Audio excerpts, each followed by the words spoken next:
The Blue Jays begin a 2-game series tonight versus Milwaukee Brewers. They have lost 5 of the last 6, and now, what do you say, Perry? Are they in deep shit? They're done. They're done? They're done. Why? Why would they let themselves slide into that? I have no idea why, when they had a chance to make some moves, they didn't make any moves. Yeah, well, they didn't. Okay, that's old news. They didn't make moves. They didn't make any moves. Now the story comes on a couple days ago that apparently the general manager and the manager are going to be brought back next year. Why at this point of the year would there be any talk about that?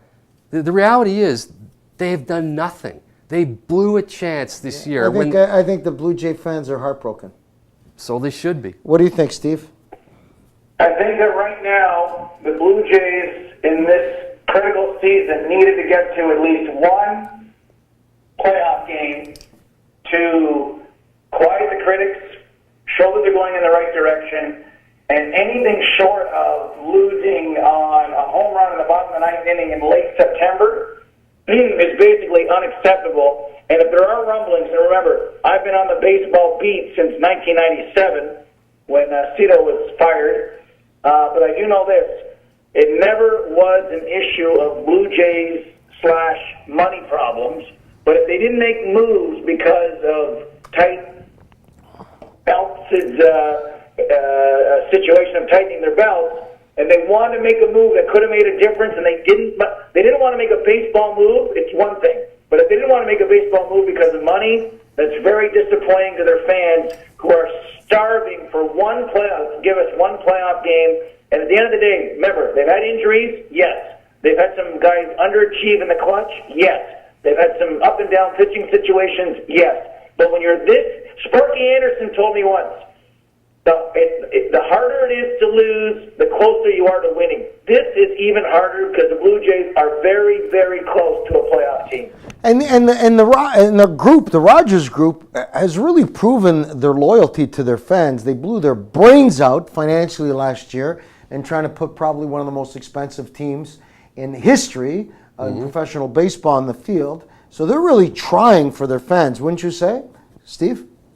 Well, I mean, I only know the rumblings that I hear that to get this group even further, they had to spend right now by the deadline, right, Perry, the artificial deadline and the real deadline, July 31st, they needed to put a bit more money infusion into the team for acquiring players and salaries. Now, it's not my beat, like I said, so I don't know if this is true or not. It's the other thing, hearsay, he said, she said. But I'm saying if that part of it's true, it's a shame if money was the reason they didn't make the playoffs at the end of the day, if it's true. But it's not money, because Rogers have shown that money is no object.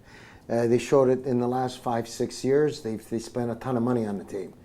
And sometimes it's not how much, like, I mean, the Tampa Rays. The Rays have proven that you don't have to spend money to have a competitive team. Yeah, but we're also looking at Oakland, Moneyball team. They went out and they got stud pitchers. You're telling me it's not about money? To me, it was either A, they didn't want to spend more money, and they did spend a ton of money last year. They really did open up the vault, and it didn't work because of injuries and whatnot. I don't think it was about money. I think they wanted to keep the team together. They didn't want to make a big. They felt from what I heard, and I'm not gonna. From the people that I know that are very close to the Blue Jays, they felt that they didn't want to shake up the team because they thought they had a good chance to make a playoff run. And in fact, I believed, and Phil Esposito believed, that this team was going to go much farther than now they've hit some sort of huge knot in the comb. And they look like they're done, basically. Frank, you're an entrepreneur. You like to go for the big splash. No. Okay? Sometimes you go straight to the basement. But do you take the shot, Frank? Do you take the shot when you have a chance, or you say? I think when you're a businessman and you hire people to do their jobs, and you pay them very good money, exquisite money to do their job, you expect them to do the job. So if I own the Toronto Blue Jays and my managers and my general managers come back to me and say, you hired her to do this job, we don't want to be very radical in making some trades and changing up the team. We believe this team on the field is strong enough to take us to a playoff run. Then as a business owner, I'm going to tell my people, okay, it's your driving. You're the captains. You're driving my boats, and and last year the same again. They went to Rogers. He said for us to have a chance to go all the way, we need to spend this kind of money, and they fucking bought the best the players in the world, and it was one of the most brutal teams that they've had in years, much worse than this year, the performance. I think Rogers, unlike the Maple Leaf organization where, they keep raising the price of tickets, but the team keeps faltering. I think Rogers has really proven as an owner that they really care about the fans.